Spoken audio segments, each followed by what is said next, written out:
পর্যায়ে আমরা আসি, রাসূল সাল্লাল্লাহু আলাইহি ওয়াসাল্লামের হাদিস আমাকে এবং আপনাকে মানতেই হবে। আমার এবং আপনার নাজাতের ভিত্তি হচ্ছে রাসূলের হাদিস। আল্লাহ সুবহানাহু ওয়া তাআলা সূরা নাজমের 2 এবং 3 নম্বর আয়াতে বলছেন, ওমা ইয়ানতিকু আনিল হাওয়া ইন হুয়া ইল্লা ওয়াহয়ু ইউহা। শুনে রাখো, মুহাম্মদ নিজের পক্ষ থেকে কোনো কথা বলে না। ইন হুয়া ইল্লা ওয়াহয়ু ইউহা, প্রত্যেক যে কথা মুহাম্মদ বলে সেই কথা তারপর ওহী করার পরে মুহাম্মদ সাল্লাল্লাহু আলাইহি ওয়াসাল্লাম বলে থাকেন। সূরা হাশরের 7 নম্বর আয়াতে আল্লাহ সুবহানাহু ওয়া তাআলা বলছেন, ওমা আতাকুমুর রাসূলু ফাখুযুহু ওয়া মা নাহাকুম আনহু ফান্তাহু। মুহাম্মদ তোমাদের নিকটে প্রত্যেক যেই জিনিস নিয়ে আসে তোমরা সেটা গ্রহণ করো। ওয়া মা নাহাকুম আনহু ফান্তাহু, এবং মুহাম্মদ তোমাদেরকে যেই জিনিস থেকে বাধা দেয়, যেই জিনিস থেকে নিষেধ করে, তোমরা সেই জিনিস থেকে বিরত থাকো। সূরা নিসার 59 নম্বর আয়াতে আল্লাহ সুবহানাহু ওয়া তাআলা বলছেন, ইয়া আইয়ুহাল্লাযীনা আমানু, ও হে ঈমানদারগণ, আতিউল্লাহ ওয়া আতিউর রাসূল, আল্লাহর আনুগত্য করো, মুহাম্মদ সাল্লাল্লাহু আলাইহি ওয়াসাল্লামের আনুগত্য করো। ওয়া উলিল আমরি মিনকুম, এবং তোমাদের মধ্যে যারা নেতৃস্থানীয় তাদের আনুগত্য করো। ফাইন তানাযাআতুম ফি শাইইন, যদি তোমাদের মধ্যে কোনো বিষয় নিয়ে ইখতিলাফ হয়, ফারুদ্দুহু ইলাল্লাহি ওয়া রাসূল, তাহলে ইখতিলাফ সম্পৃক্ত বিষয়গুলোকে তোমরা আল্লাহ এবং তার রাসূলের দিকে ফিরিয়ে দাও। সূরা নিসার 65 নম্বর আয়াতে আল্লাহ সুবহানাহু ওয়া তাআলা বলেন, ফালা ওয়া রাব্বিকা, কখনো নয়, অসম্ভব, কোশ্চেন কালো নয়, আপনার প্রতিপালকের শপথ, লা ইউমিনুনা হাত্তা ইউহাক্কিমুকা, প্রত্যেক ওই মানুষ মুমিন হতে পারে না যতক্ষণ পর্যন্ত না তাদের মধ্যে সৃষ্টি হওয়া সমস্যার ক্ষেত্রে মুহাম্মদ যেই সমাধান দেয় ওই সমাধানকে তারা বিনা বাক্য ব্যয় এবং মনের মধ্যে বিন্দুমাত্র খটকা ছাড়াই ওই মুহাম্মদের নির্দেশকে, ওই সমাধানকে মেনে না নেয়। ফালা ওয়া রাব্বিকা লা ইউমিনুনা, তোমার প্রতিপালকের শপথ, তারা কোশ্চেন কালো মুমিন হতে পারে না। সম্মানিত উপস্থিতি, আল্লাহ সুবহানাহু ওয়া তাআলা আরো বলছেন, ওমা কানা লিমুমিনিন ওয়ালা মুমিনাতিন, কোন মুমিন পুরুষ এবং কোন মুমিন নারীর জন্য শোভনীয় নয় যে যখন মুহাম্মদ কোন নির্দেশ দিবে তখন সেই নির্দেশের ক্ষেত্রে তারা স্বেচ্ছাচারিতা করবে, নিজের ইচ্ছাকে মুহাম্মদের ও আদেশের উপর নিজের ইচ্ছাকে বাস্তবায়ন করার চেষ্টা করবে। ওমা ইয়াসিল্লাহ ওয়া রাসূলাহু, যে ব্যক্তি আল্লাহ এবং তার রাসূলকে অস্বীকার করলো, ফাকাদ দাল্লা দালালাম মুবিনা, সেই স্পষ্ট পথ ভ্রষ্টদের অন্তর্ভুক্ত। আল্লাহ সুবহানাহু ওয়া তাআলা আরো বলছেন, ওমা ইশাকিকির রাসূল মিন বা'দি মা তাবায়্যানা লাহুল হুদা, যারা মুহাম্মদ সাল্লাল্লাহু আলাইহি ওয়াসাল্লামের বিরোধিতা করলো, তাদের নিকটে হেদায়েত স্পষ্ট হওয়ার পরেও নুয়াল্লিহি মা তাওয়াল্লা, আমি তাদেরকে পিছু সরিয়ে দেব, অনুসলিহি জাহান্নাম, আর তাদেরকে জাহান্নামে নিক্ষেপ করব, সাআত মাসিরা, আর জাহান্নাম কত নিকৃষ্ট না জায়গা। সুতরাং রাসূলকে যদি কেউ অস্বীকার করে তাহলে তার থাকার জায়গা হচ্ছে জাহান্নাম। মুয়াত্তা মালিকের 1628 নম্বর হাদিসে রাসূল সাল্লাল্লাহু আলাইহি ওয়াসাল্লাম বলেন, তারাকতু ফীকুম আমরাইন লান তাদিল্লু মা মাসাকতুম বিহিমা কিতাবাল্লাহ সুন্নাত রাসূলিহি, আমি মুহাম্মদ তোমাদের মাঝে দুটি জিনিসকে ছেড়ে গেলাম, এই দুটি জিনিস যতক্ষণ পর্যন্ত তোমরা আঁকড়ে ধরে থাকবে ততক্ষণ পর্যন্ত তোমরা পথভ্রষ্ট হবে না। এক কিতাবুল্লাহ, আর দুই সুন্নাত রাসূলিহি, দ্বিতীয় হচ্ছে রাসূল সাল্লাল্লাহু আলাইহি ওয়াসাল্লামের সুন্নাত।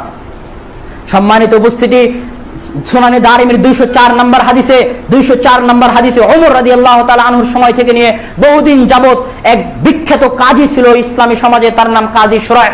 কাজী শুরাইহের বৈঠকে একবার কেস চলছে, আঙ্গুল কাটলে তার দিয়াত দিতে হয় 10টা উট।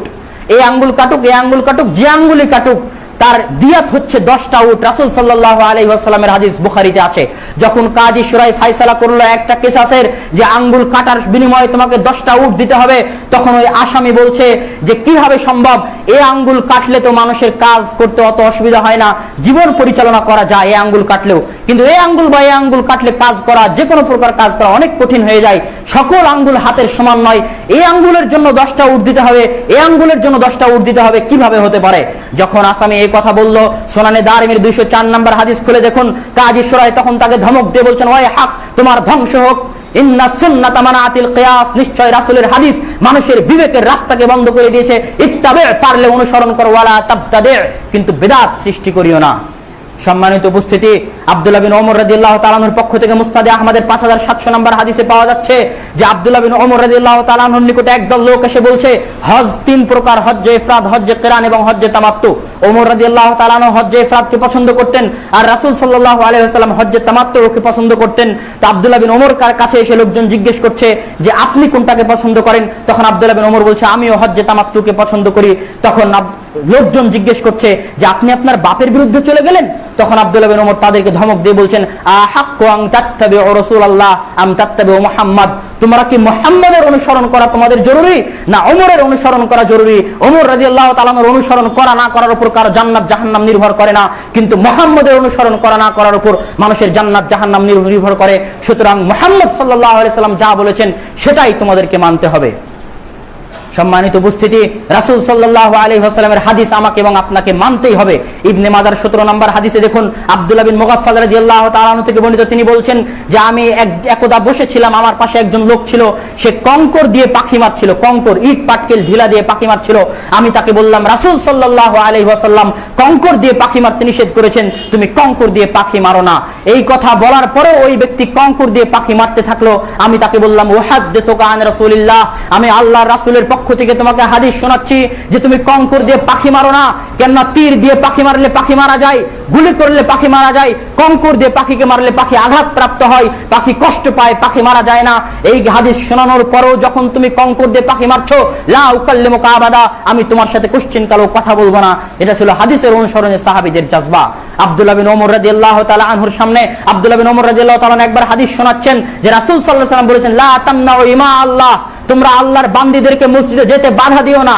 এই কথা শোনার পর আব্দুল্লাহ বিন ওমর রাদিয়াল্লাহু তাআলা আনহুর ছেলে বেলাল বলছে, ওয়াল্লাহি লা নামনাউহুন্না, আল্লাহর কসম আমি মেয়েদেরকে মসজিদে যেতে বাধা দিব। তখন হাদিসের রাবি নাফি বলছেন, ফাসাব্বা শাব্বান শাদীদা ওয়া গাযিবা গাযবান শাদীদা, আব্দুল্লাহ বিন ওমর ওই দিন এত রাগান্বিত হলেন যে ইতিপূর্বে আমি আব্দুল্লাহ বিন ওমরকে এত রাগান্বিত হতে দেখিনি। আব্দুল্লাহ বিন ওমর বললেন, আমি রাসূলের পক্ষ থেকে হাদিস শোনাচ্ছি, রাসূল বলেছেন তোমরা মেয়েদেরকে মসজিদে যেতে বাধা দিও না, আর তুমি বলছো বাধা দিব। ওয়াল্লাহি লা উকাল্লিমুকা আবাদা, আমি তোমার সাথে কোনোদিন কথা বলবো না। এটাই ছিল রাসূলের হাদিসের অনুসরণে সাহাবীদের জজবা। সম্মানিত উপস্থিতি, যারা নিজেদের বিবেক বুদ্ধিকে রাসূলের হাদিসের উপর প্রাধান্য দিতে চায়, তাদের উদ্দেশ্যে বলতে চাই, আবু দাউদের 162 নম্বর হাদিসে রাসূল আলী রাদিয়াল্লাহু তাআলা থেকে বর্ণিত, তিনি বলছেন, লাউ কানা দ্বীনু বির রায়, যদি দিন চলতো মানুষের বিবেক বুদ্ধি দিয়ে, লাকানা আসফালুল খুফি আলা, তাহলে মুজার নিচের অংশ, পায়ের নিচের অংশ মাসাই করা বেশি জরুরি ছিল উপরের অংশের চাইতে, কেননা ময়লা নিচের অংশেই লাগে। আর আমি আলী রাসূলকে দেখেছি রাসূল মুজার উপরের অংশে, পায়ের উপরের অংশে মাসাহ করতেন। যদি দিন বিবেক দিয়ে চলতো তাহলে নিচের অংশে মাসাহ করা জরুরি ছিল, কিন্তু আল্লাহ রাসূল তা করেননি।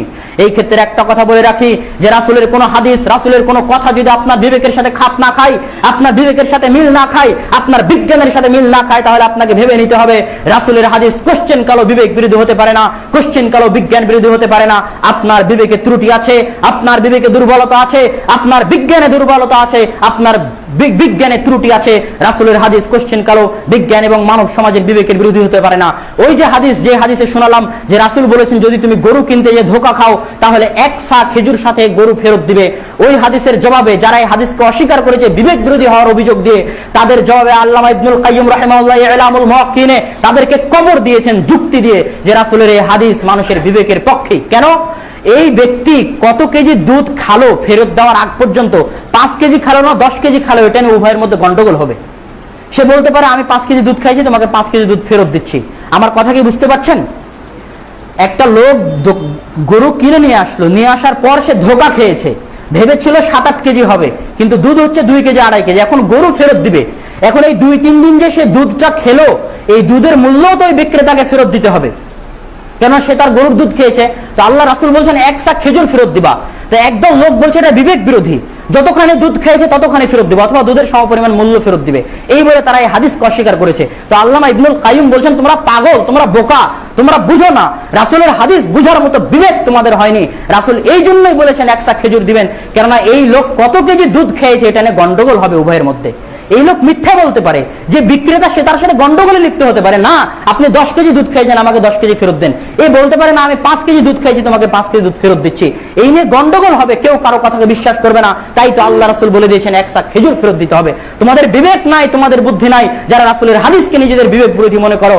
রাসূল সাল্লাল্লাহু আলাইহি ওয়াসাল্লাম কোনো কথা বলেন না যতক্ষণ পর্যন্ত না আল্লাহ সুবহানাহু ওয়া তাআলার পক্ষ থেকে তিনি ওহী পান। সম্মানিত উপস্থিতি, বক্তব্যের শেষাংশে এসে বলতে চাই, আহমদ ইবনে হাম্বল রাহিমাহুল্লাহর পক্ষ থেকে বর্ণিত আছে, তিনি বলছেন সিয়ার ওয়া আলামিন নুবালার 11তম খণ্ডের 213 নম্বর পৃষ্ঠায় ইমাম আহমদ বিন হাম্বল বলেন, মা সামি'তু হাদিসান ইল্লা আমিলতু বিহি, আমি ইমাম আহমদ বিন হাম্বল মা কাতাবতু হাদিসান, এমন কোন হাদিস লেখিনি যে হাদিসের প্রতি আমি আহমদ বিন হাম্বল আমল করিনি।